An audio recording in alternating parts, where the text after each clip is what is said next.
va te piquer ton trône. C'est exactement ce que Gaïa annonce un jour à Zeus. Attends, laisse-moi te raconter une histoire. À cette époque, Zeus partage sa vie avec Métis, la déesse de la sagesse. Leur couple semble parfait et Métis attend leur premier enfant.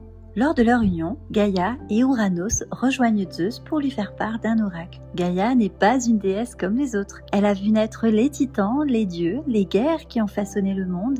Elle a vu Cronos prendre le pouvoir puis Zeus renverser Cronos. Elle sait que les trônes ne sont jamais éternels. Gaïa s'avance alors vers Zeus. Elle le regarde avec ce léger sourire que l'on réserve à quelqu'un qui croit encore pouvoir échapper au dessein. Puis elle lui dit, presque avec tendresse: ton enfant perpétuera ta tradition.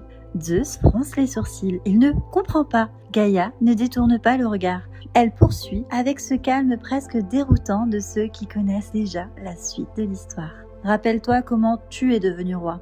Le silence s'installe. Zeus comprend immédiatement. Après tout, c'est lui qui a renversé son père, comme son père avait renversé le sien avant lui. Gaïa incline légèrement la tête, puis elle conclut avec une assurance qui ne laisse aucune place au doute. Il va te piquer ton trône.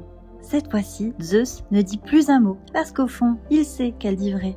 Alors une idée commence à germer dans son esprit. Une idée aussi brillante que terrible. Quelques jours plus tard, il regarde Métis et lui demande: toi qui peux prendre toutes les formes, peux-tu encore le faire ? Touchée dans son orgueil, elle lui montre. Elle devient un oiseau, puis un serpent, puis une flamme. Zeus sourit. Et en goutte d'eau, tu peux toujours le faire ? Métis acquiesce. Elle se transforme. Zeus n'attend pas une seconde. Il l'avale. Le problème est réglé. Enfin, c'est ce qu'il croit. Peu de temps après, une douleur insupportable lui transperce le crâne. Plus rien ne le soulage. Il appelle alors Héphaïstos et il lui demande quelque chose d'absolument impensable. Fends-moi le crâne!